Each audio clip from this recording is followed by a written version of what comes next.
大家好，我是魔法创作室，欢迎大家收看我的视频。你知道吗？手机屏幕脏了，不要再用纸擦了。教你几个方法，简单快捷又实用，让手机屏幕不沾灰尘，还不留手指印，非常的干净。手机是我们生活中现在不可缺少的一部分，小到几岁，大到几十岁都离不开手机，每天在我们手上。停留时间最长的就是手机。我们可以看到，手机用一段时间之后，手机屏幕上面就非常的脏，像这些手指印啊，我们用纸怎么擦都擦不干净。但是依然有很多朋友喜欢用纸来擦手机屏幕，其实这样做是不对的，因为手机屏幕上的手指印，它并不是简简单单的灰尘。那么你知道手机屏幕上的手指印是什么吗？其实很简单，我们都知道，现在吃饭睡觉，很多人都喜欢拿着手机，尤其是吃饭的时候。这个时候我们吃饭呢，就会有一些油脂会滴在我们的手机屏幕上，或者是我们在打电话的时候，一些唾沫也会溅到我们的手机屏幕上。接电话的时候，脸上的一些油脂也会粘在手机屏幕上，最后就导致我们的手机屏幕非常的脏，摸起来也是油腻腻的。那么既然不是简单的灰尘，所以清洁起来就非常的麻烦，直接用纸巾来擦拭，当然是擦不干净了。今天呢，就来给大家分享几个非常简单实用的方法，轻轻擦上2下，我们的手机屏幕焕然一新，没有任何的脏东西和指纹。在擦拭手机的时候，我们可以选择这种软一点的棉柔巾，或者女孩子的洗脸巾，或者呢，你也可以用家里面的一次性口罩。口罩两边都是无纺布，但是它中间会有一层非常的柔软的，而这一层呢就叫做无纺布，它也是一层隔离层。我们可以将口罩的4边全部用剪刀给它剪开，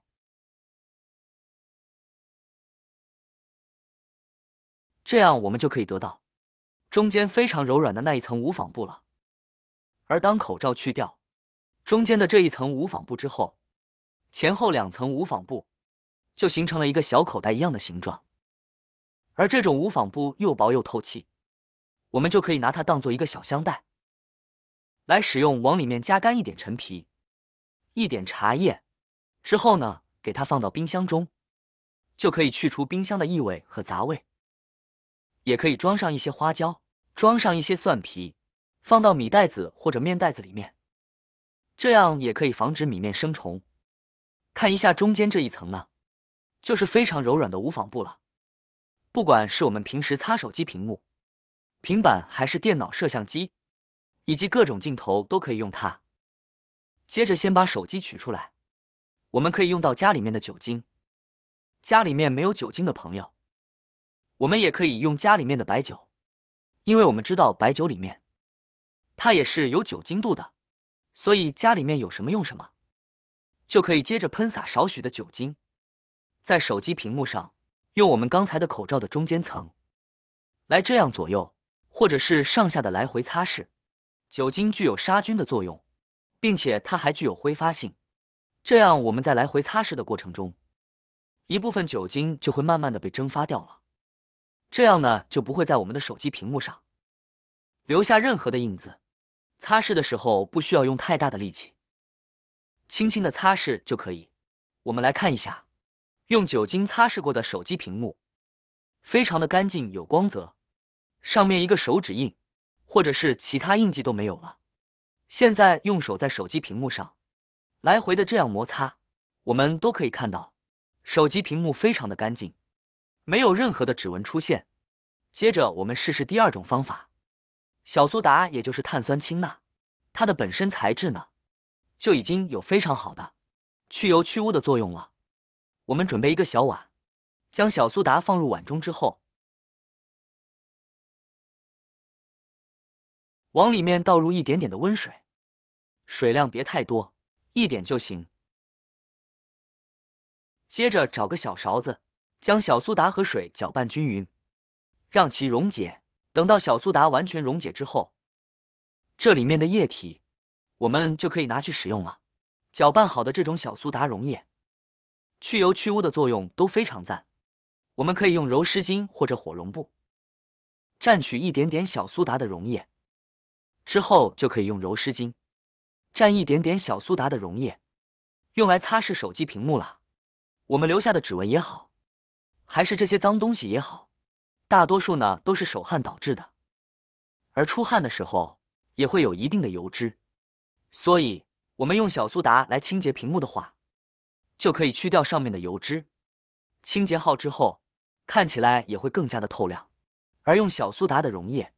去擦手机屏幕，小苏打是没有任何气味的，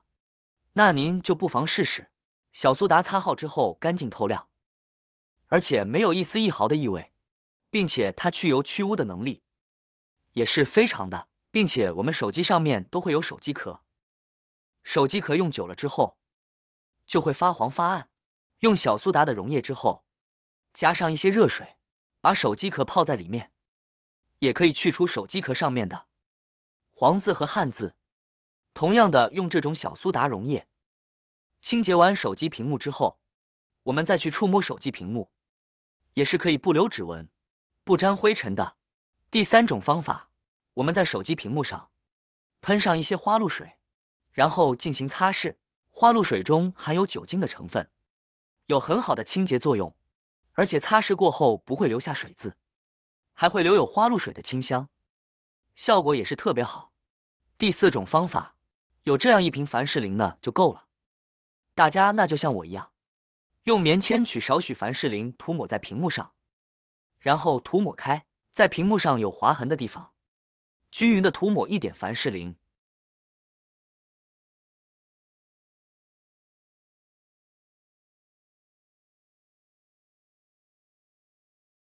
然后我们再用柔软的布来反复擦拭，这样填充效果更好。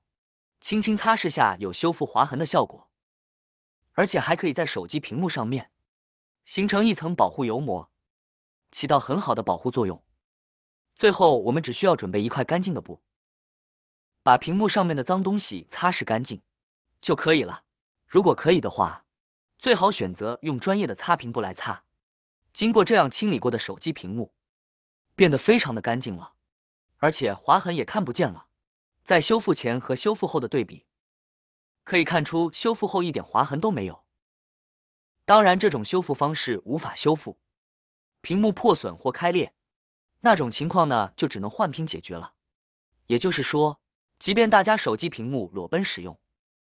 美贴膜造成了表面划伤以后，也可以通过用凡士林的方式修复了。好了，以上就是几种给手机屏幕清洁的正确方法，朋友们都学会了吗？手机屏幕不仅要注意日常清洁，而且要注意给它贴个膜，不仅可以防刮防蹭，而且也可以防止磕磕碰碰的时候让手机屏碎掉。毕竟换一个手机屏钱也是不少呢。好啦，今天的视频内容呢就分享完了。喜欢我的视频的朋友们，